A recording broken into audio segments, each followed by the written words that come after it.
Mais je sais quelque chose. Là où Dieu parle, les gens ne peuvent pas se tenir.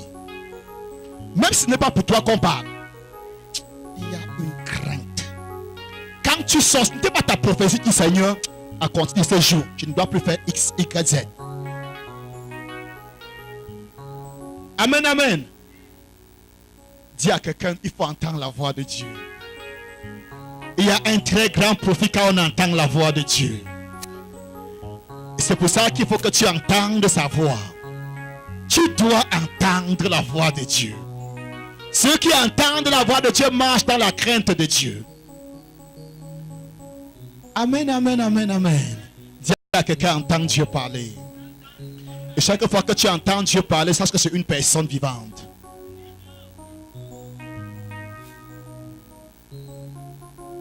Nous avons parcouru un certain chemin. Et je te dis les différentes façons que Dieu utilise pour nous parler. Tu devais déjà savoir quand Dieu parle, quand tu es dans un certain milieu. Amen.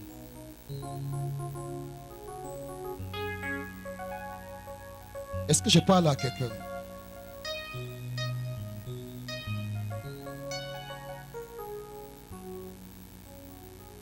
Je ne sais pas pour ce qui concerne certaines personnes. Mais quand je prophétise sur une personne,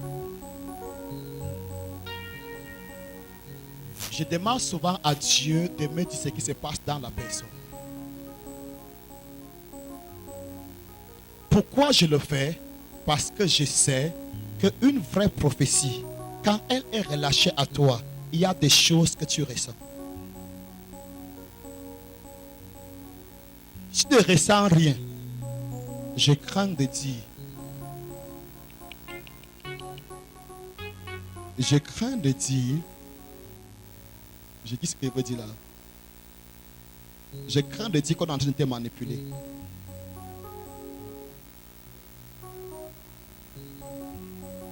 Tu as compris ce que je veux dire? Je crains de dire qu'on est en train de te manipuler. Écoute. Quand je prophétise, c'est Dieu en réalité qui communique à un vase. Et je me pose la question, comment Dieu serait en train de communiquer à un vase et le vase n'entend pas? Ça ne se fait pas. C'est inexplicable. Si le vase d'eau que tu as chez toi pouvait parler, c'est que pendant que tu verses, ouvre l'eau dans l'eau pour mettre, parce que doucement, vas-y doucement, c'est quoi? C'est la guerre? Il s'appelle cacher son petit. Il faut dire, mais c'est quoi? Doucement. Donc, quand Dieu te parle, ton cœur doit être disposé. Non, je ne suis pas en train de dire que tu peux être d'accord avec le prophétie. Ça peut être une prophétie que tu rejettes. Mais en rejetant, tu sais au fond de toi que même comme je rejette, c'est Dieu qui parle. Non, peut-être je ne devais pas parler ici. Tiens-toi, je te prie, tu ne comprends rien. Tu ne veux pas comprendre. Est-ce que tu as le réseau? Est-ce que tu as le réseau? Quand Dieu te parle, tu dois savoir.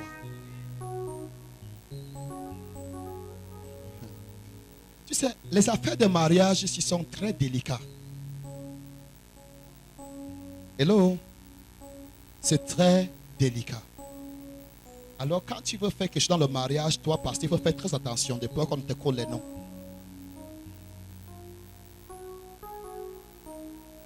Vous riez? C'est bon que tu ne suives même pas l'autre là.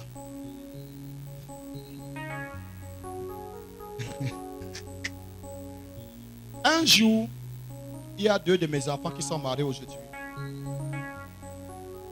Je parlais beaucoup plus à la fille qui était venue par rapport à son mariage. Je lui ai dit, c'est fait.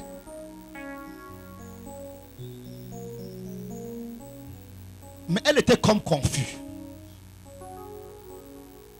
Je lui ai dit, si je ne me trompe pas, qu'il y a 3 personnes dans ton cœur. Si j'ai encore bonne mémoire, peut-être elle sera un jour ici, elle va mieux expliquer. Il y a 3 personnes dans le cœur. Le nom de la première personne que tu vas mentionner, ce sera la personne là.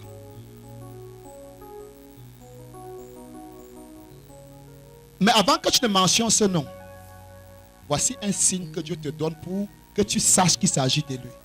Cette personne a un problème au niveau du pied. Si tu prononces ce nom et on se renseigne et que la personne a un problème au niveau du pied, sache que c'est scellé.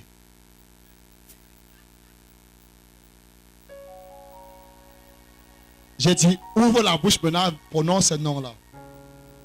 Et elle a prononcé ce nom. Et on s'est renseigné. Il avait ces problèmes au niveau des pieds, qui n'existaient pas en ce moment, mais ça vient de temps en temps. Donc, avant de lui dire, je savais déjà qu'il y a communication dans le vase. Écoute-moi bien. Si ta bouteille d'eau là pouvait entendre et parler, pouvait te dire, pardon, va doucement. Are you there? Ne sois pas seulement emporté parce qu'on parle d'entendre la voix de Dieu. Quelqu'un t'appelle. Avant qu'il ne parle, tu es déjà tombé jusqu'à ce que les justiciers te soutiennent. Non, non, il ne s'agit pas de l'autre là. Tu n'as même pas encore entendu. Oh, man of God, prophesy, man of God. Stop that nonsense.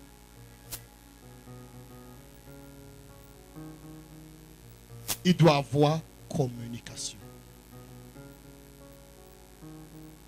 Il doit avoir communication. Il doit avoir quoi? Communication. Amen, amen. C'est pourquoi je dis ça. Il y a beaucoup de manipulations maintenant dehors, Pasteur Kala. Au point où certaines personnes veulent rejeter le ministère prophétique. Non, le ministère prophétique a sa place. Ce n'est pas parce qu'il y a un faux bien que tu vas racheter tous les billets. Amen, amen. Ce n'est pas parce qu'il y a un faux billet que tu dois racheter tous les billets. Nous sommes à une période de l'église où des faux prophètes, j'ai dit des faux serviteurs de Satan et des faux prophètes serviteurs de Dieu, ça veut dire qu'ils sont véritablement des enfants de Dieu, mais qui prophétisent des mensonges. Quand tu lis ta Bible, quand la Bible parle souvent des faux prophètes, il ne s'agit pas absolument automatiquement des agents de Satan. Il y avait des enfants de Dieu qui, à cause des intérêts propres, disaient ce que Dieu n'a pas dit. Ce n'étaient pas des sorciers, des enfants de Dieu. Et à nos jours, nous avons des vrais enfants de Dieu. Non, est-ce qu'il faut dire vrais enfants de Dieu? Bon, les enfants de Dieu charnels. Donc, ils sont véritablement enfants de Dieu, mais la chair est encore active, très active. Amen. Maintenant, il viendra chez Papa Alphonse, ou bien il enverra chez quelqu'un chez Papa Alphonse, va avoir tous les renseignements concernant Papa Alphonse, et un jour il va placer ça à l'église. Je vois un homme. Son nom commence par A. Je quitte maintenant ici. Je voyage. J'arrive à l'auberge. Je vois un endroit qui descend quelque part. On dit derrière pharmacie du Bénin.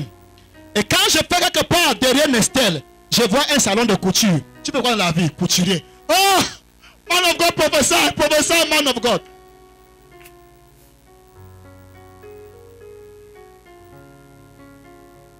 Mais cependant, il y aura aussi quelqu'un qui se placera, dira la même chose, mais ça vient de Dieu. Amen. Qu'est-ce que je veux que tu saches? Ou bien, où est-ce que je veux que nous partions? Je veux que nous arrivions à cet endroit où de toi-même, tu peux entendre la voix de ton Créateur. C'est du plan, il est dans le plan de ton Créateur que toi-même tu l'entendes. Mais on ne peut pas exclure le fait que des fois, on peut être découragé. À chaque fois que tu es découragé, tu te rends sourd à la voix de Dieu. Et à ce moment-là, qu'est-ce qui va se passer? Dieu enverra toujours un homme pour te parler afin que tu te réveilles. Amen, amen. Mais j'ai dit, Jésus a dit, mes brebis entendent ma voix et me suivent. Donc il est crucial, il est important que de toi-même tu entends la voix de Dieu. J'ai mis les bases aujourd'hui, dimanche. On va commencer à construire. Amen. Comment entendre la voix de Dieu? La première chose que je te dis, c'est la voix de Dieu est une personne vivante. Deuxième des choses, lorsque tu la voix de Dieu, lorsque tu la présence de Dieu. N'est-ce pas? Troisième des choses, la voix de Dieu produit la crainte de l'Éternel. Retiens trois choses ce soir. La voix de Dieu est une personne vivante. La voix de Dieu signifie la présence de Dieu ou bien apporte la présence de Dieu. La voix de Dieu produit la crainte de l'Éternel. Là où il y a la voix de Dieu, là se trouve la crainte de Dieu. Si, peu importe combien de fois la prophétie là peut être authentique, aussi longtemps qu'elle ne produit pas la crainte de Dieu, mets ça en doute. Tu as compris ce que je dis? Peu importe, même si la personne a lu ton numéro de téléphone, a dit la couleur de ton soutien-gorge et de ton...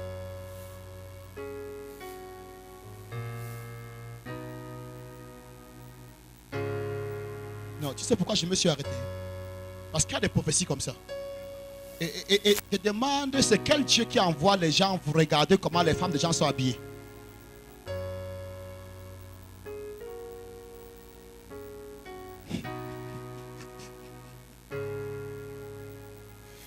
Donc, je voulais seulement dire ceci, n'est-ce pas? Si le prophète te prophétise et que ça soit, et que la prophétie soit 100% vraie, te donne les détails.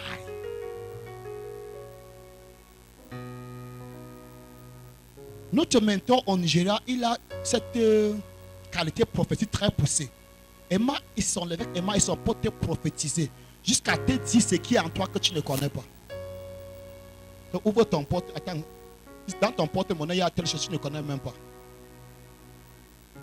Dis quoi? Et que tu as l'impeigne là-bas dedans, mais tu ne connais même pas. Tu fouilles, tu vas dire, hey, ça va avec moi. Je vous laisse. Amen. Donc, si la personne te donne tous les détails et que la crainte n'est pas là, mets ça en doute. Mais quand c'est Dieu, ça vient toujours avec la crainte. Va lire dans ta Bible, tu vas avoir le plus souvent, tu vas dire, fier note, fier note, fier note. Tu as entendu ça? Non. Ne crains rien, ne crains pas. C'est pas en français. C'est aussi pour fraîche. Ne crains point, ne crains point, ne crains point. Pourquoi je te dis de ne pas craindre? Parce que sa voix vient avec sa crainte.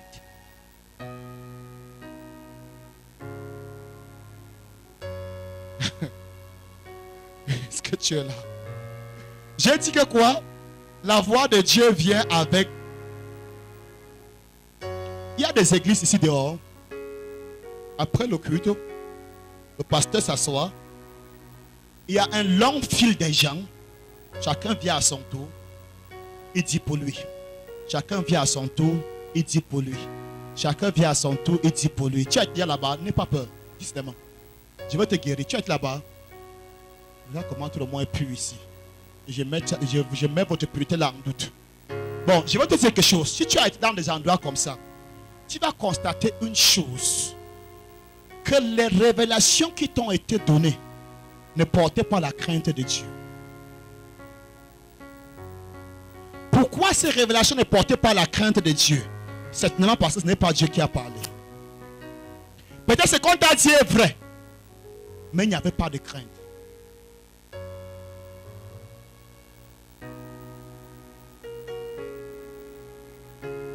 Écoute-moi bien.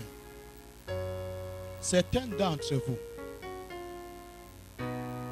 j'ai arrêté ta main ici, ou bien j'ai mis ma main sur ta tête, prophétisant sur toi.